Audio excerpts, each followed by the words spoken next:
Hello, good day, everyone. So today we're going to be talking about um, writing a function that will give us the last digit of a number. So whenever we provide a number to it, it always returns the last digit. So that's what we're going to be discussing today. So stay tuned.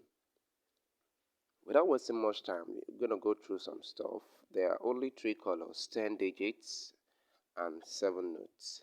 It's what we do with them that's important. So whatever we do with this stuff that's provided to us is what is important. So let's go ahead. Write a function that prints the last digit of a number. So I here to write a function that prints the last digit of a number. So we have a prototype def, def, print last digit. So you can call it print underscore last underscore digit. Then it accepts a parameter called number. So we are asked to provide numbers. So returns the function should returns the value of the last digit. You're not allowed to import any model, so you don't need to install understand whatever.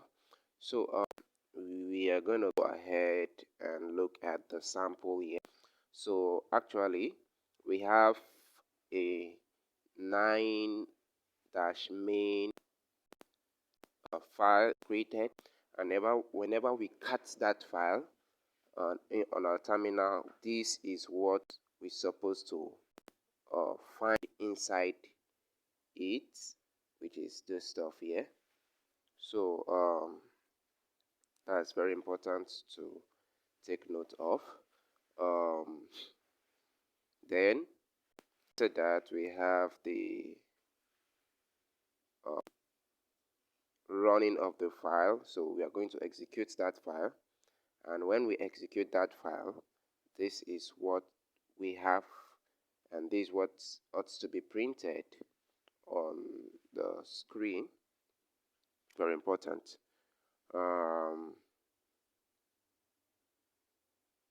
And that's it. So without wasting much time, let's go ahead and let's get started. So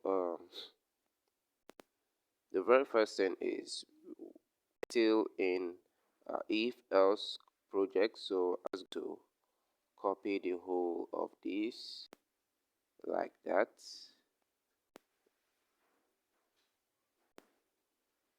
like that. Okay, I'm just gonna copy that because that word will be making use of. So the first thing is to open that now. We're going to navigate to where we are going to be writing all of our code. So cd, then our desktop, then I'm going to cd again to ls, and I'm going to cd again to take this there, 0x01, that's, and we are good to go. So now we can go ahead and start checking what we have there. So we stop at 8, and we are going to be continue from that 8 to 9. So the first thing I'm going to be doing here is I'm going to create the file. It is going to be bringing out the last stuff you are looking for. So this is the file. So the next thing is to insert mode and start typing our code.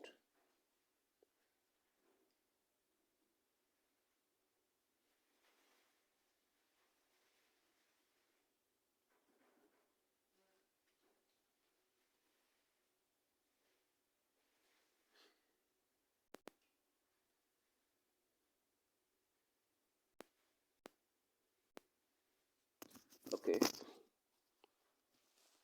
so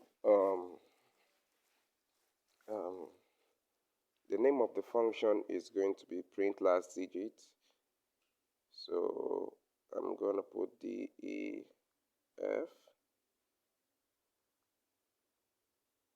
print underscore last underscore digits.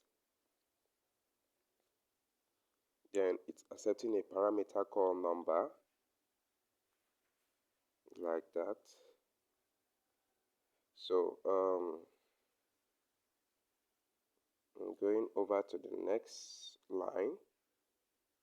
So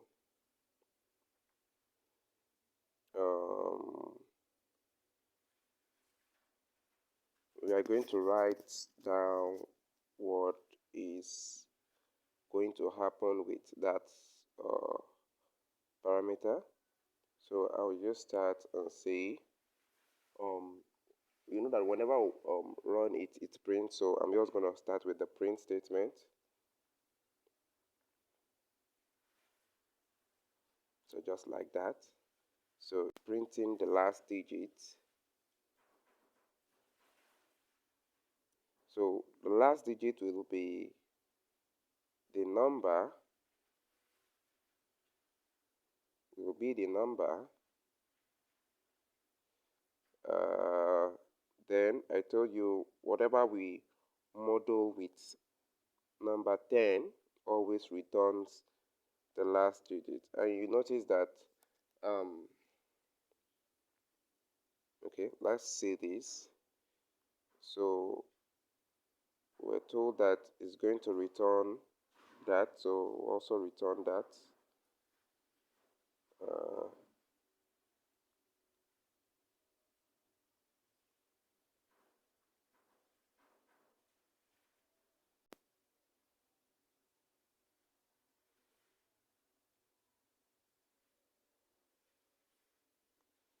So that is it. So let's go and check if that works the way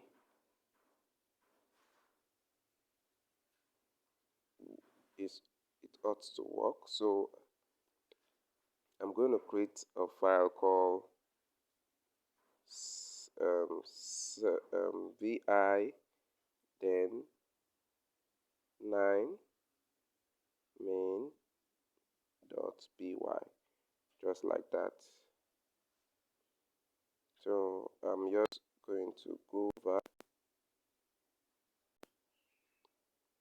So I'm going to copy whatever they have in their 9.py and paste it in my terminal. Then run it to see if it works.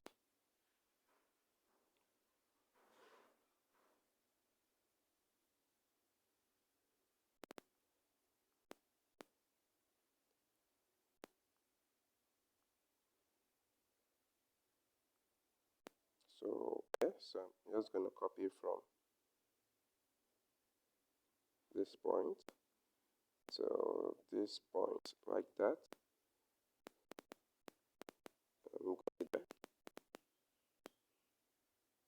So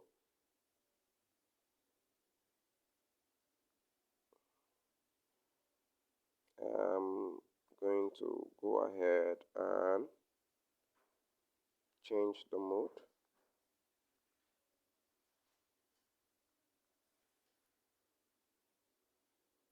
So now I can execute that. Okay, now you can see we have 8066. Let us see what our output ought to be. Our output supposed to be 8044, and all of them ought to be on same. We need to go over to the previous ones and make some corrections. Now it's giving us 6 there. Why? Because we provided a minus symbol.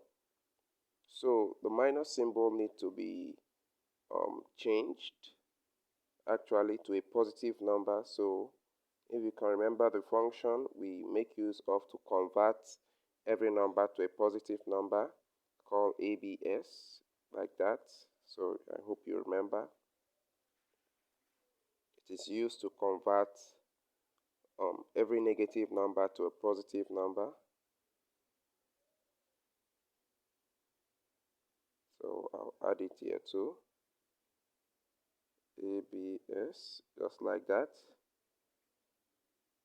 So remember that all of them are on a straight line, but let's run this and see what we get.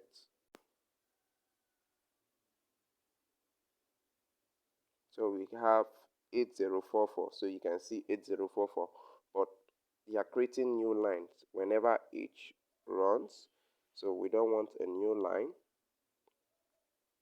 So let's get rid of the new line. So I'm gonna go insert mode, then add a comma.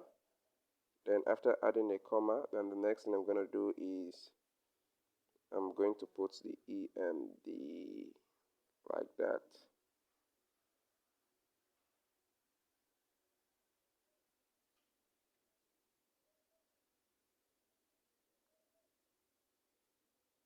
So let's see how that works.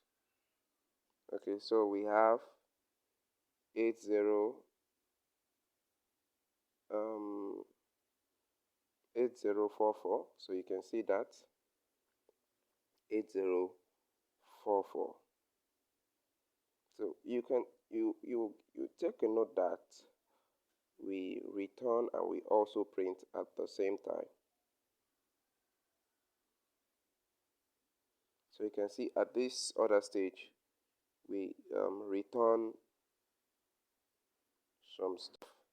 So let me decide to remove this return.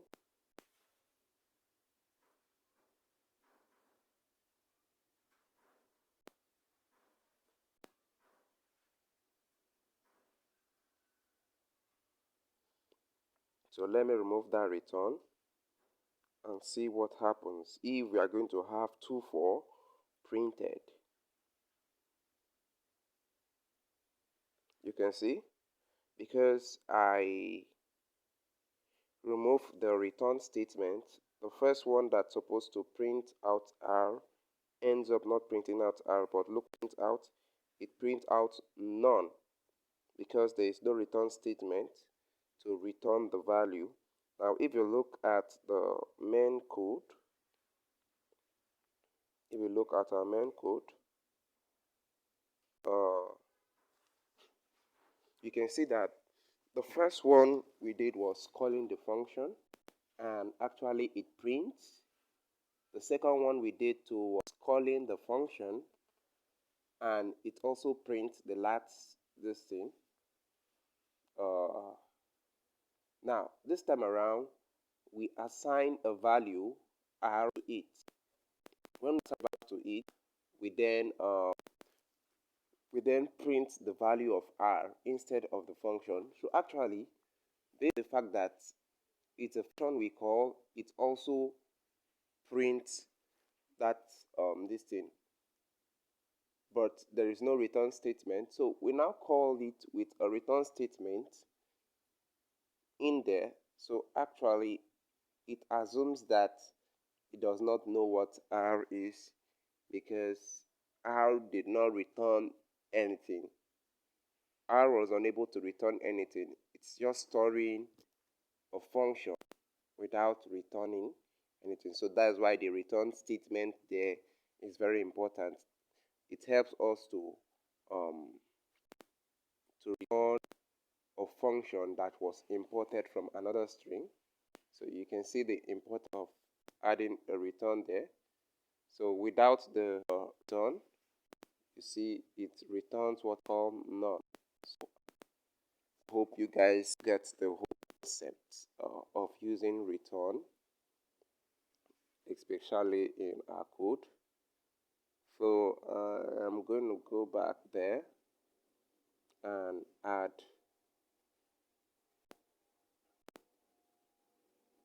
and add our return statement.